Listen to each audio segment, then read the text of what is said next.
Senadoras y senadores, yo creo que el haber logrado finalmente que estas dos grandes materias que nos obligan los tratados internacionales, tanto en el ámbito interamericano como de la Organización de Naciones Unidas, a armonizar nuestro marco jurídico, creo que la forma como lo estamos finalmente construyendo nos permite efectivamente al Congreso de la Unión ponernos, en cuanto se haga la declaratoria de la propia reforma al artículo 73, fracción 21, tener condiciones de trabajar en las leyes generales respectivas que unifiquen a todo el país en un solo concepto de tipo penal de ambas materias. Es muy importante terminar con esta especie de tutti frutti que tenemos en los congresos, en donde se ha legislado en la materia, donde está la materia en los códigos penales, con una interpretación indistinta, no siempre acorde a lo que señalan los tratados internacionales. Por lo tanto, ahora estamos obligados a diseñar una ley general, trabajar en una ley general desde el Congreso de la Unión para unificarnos en una sola definición de los tipos penales y también en las sanciones respectivas a estas comisiones de delitos. De tal manera que, como hemos construido ahora, esta redacción nos permite ciertamente dotarnos de la facultad para trabajar, como nos lo han exigido distintos organismos internacionales, a partir de sendas recomendaciones y de también reclamos de distintas organizaciones, de familiares de víctimas, de especialistas, de personas que tienen toda la vida discutiendo cómo logramos en nuestro país armonizar estas convenciones. Hoy finalmente estamos llegando a un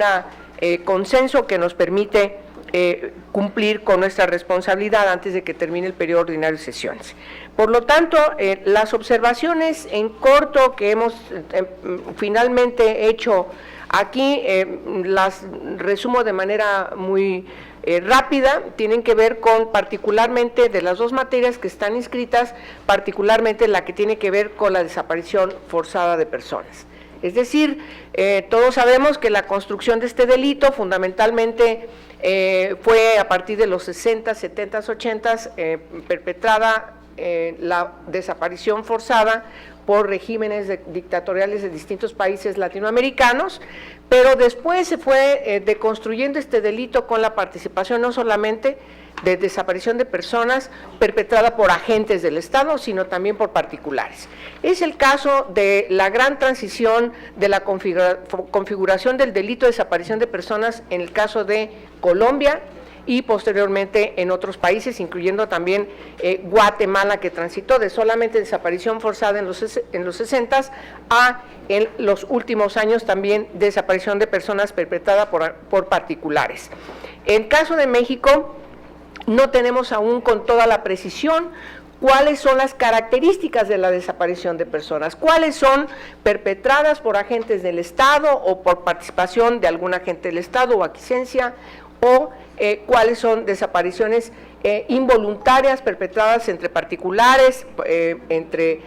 por estragos de la delincuencia organizada, etcétera, o cuáles son también voluntarias. Es decir, de quienes en el caso de México hay una cultura de repente de irse a Estados Unidos y desaparecer del vínculo familiar y de repente tienen otro tipo de familias allá, pero no es el caso de esta materia. Pero en México tenemos mucho de eso también, de tal manera que sí tenemos que hacer una diferenciación. Entonces, la propuesta concreta que estamos haciendo, senador, es simplemente articular esa diferencia de la desaparición de personas, tanto forzada como la que tiene que ver con particulares, entre particulares, de tal manera que la reforma constitucional nos permita atender debidamente en las leyes generales estos reclamos que nos han hecho al Estado mexicano. Eso sería de manera muy sucinta. Gracias. Muchas gracias.